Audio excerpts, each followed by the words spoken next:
What's up, everybody? All blessings to the Most High. My name is Black Mountain Hotep. So right now, I'm at the Tears of Zion, Golden, Colorado. I'm on the upper tier. I'm not at the very top. I didn't bring any climbing gear. I normally climb mountains to come up here and write, but today I wanted to come up here and make this video, my first video, and I wanted to do something for y'all. I wanted to talk about black unity, black collaboration. Everybody has been talking about it being a separatist idea, about it being segregationist. I don't, whatever word you want to use for it. And I don't feel that that is how it should be seen. And I feel that that message alone, telling people that, is the reason why we are where we are today. So without further ado, my name is Black Mountain Hotep. Love y'all. Let's get started. So this conversation has been happening forever. All right. Whatever I'm about to say is probably just going to get poured right into the pile. It's probably only going to get heard by a few people. But whoever hears it, I hope that they hear it and it hits their heart. Because for me, I've been hearing these conversations, and I'm going to tell you how they affect me and what they can do to other people. All right. Because what's been happening is that in my daily life, I'm 32 years old. Okay. And in my daily life, I have had way too many conversations with a particular type of person. In my online time, I've had particular conversations with a particular type of person, and the conversation has consisted of me trying to describe why black galvanization or black unity, an actual black empowerment, why that is not segregationist, why that's not bringing us back. They try to resort to some MLK references or some misused Malcolm X quotes, and I don't appreciate that, because we all know that they took our leaders' movements and they misconstrued them, they twisted them around, they did everything that they could to to make us think that our leaders were the enemy. So I really feel like the serious issue here presents itself when we talk about the issue.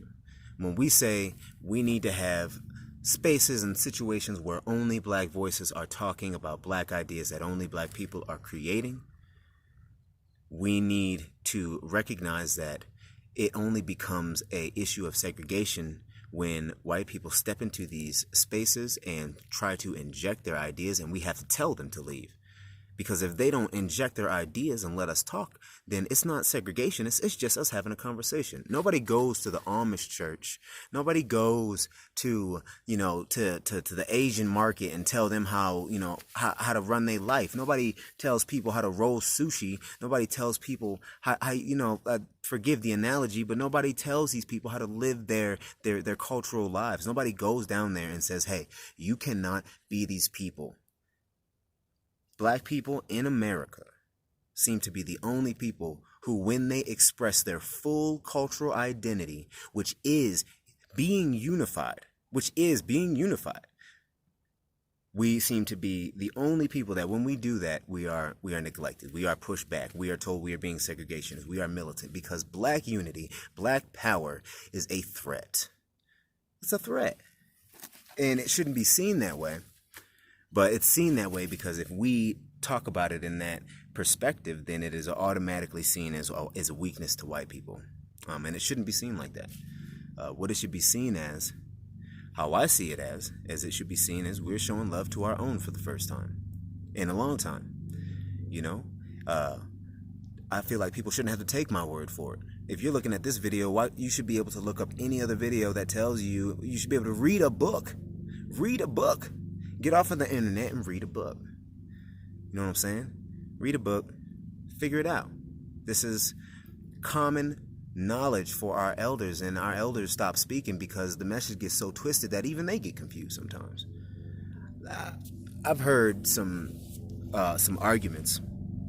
I've heard some arguments from people who are 20 years older than me, 30 years older than me, that sound like arguments out of the twisted Martin Luther King handbook or the twisted Malcolm X handbook.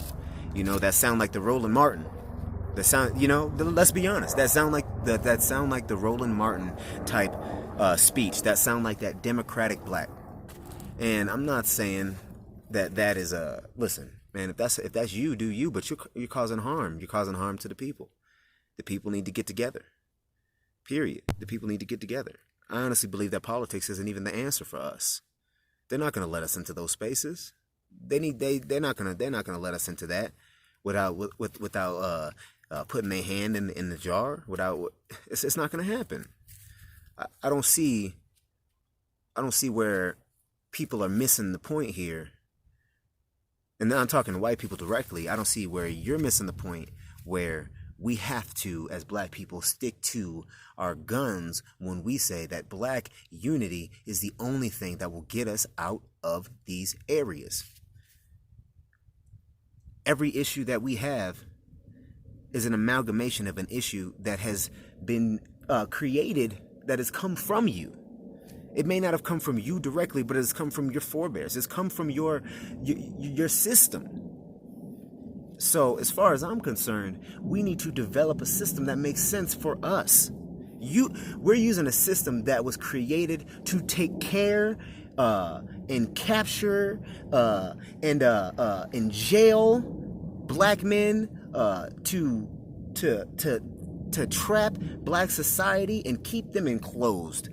We are using a system that was created to monitor a specific class of people so intensely because there was a general fear that if this class of people was set free, that not only would they break their bonds, but they would become the ones in power. That's the system we're using. We're using the slaves' system. We need to create our own system, and that is the fear when they speak of black unity.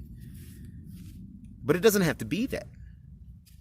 As far as I'm concerned, black unity could simply be us working side by side, but together. I don't have to work with you, but I can work next to you. I don't understand. If our community's dollar was worth more, then the America's dollar would be worth. America itself. I mean, maybe I'm not an economist, so I'm sure somebody's got some smart shit to say. But if that's the answer, then how come it hasn't been tried? That's all I have to say.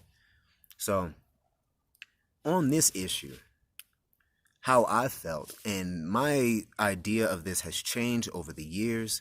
I have grown and regressed and grown and regressed, and some would say that is always that's a growing process. So maybe not. I have grown throughout the years, and as I've grown, I have learned that in my heart, the best thing for me and my people is to stick to our guns. Stick to our guns and be with our own. I'm sorry if that sounds like an offensive thing to say. But if it's so offensive, then I'm gonna need some white folks to start going down there to the Amish community and start breaking that shit up, man. You know what I'm saying? I'm gonna need y'all to go down there and break all that up. I'm gonna need y'all to go down there and tell them that they can't be doing what they doing. Like, y'all gonna have to start intermarrying, man. Y'all gonna have to start shaving the beard.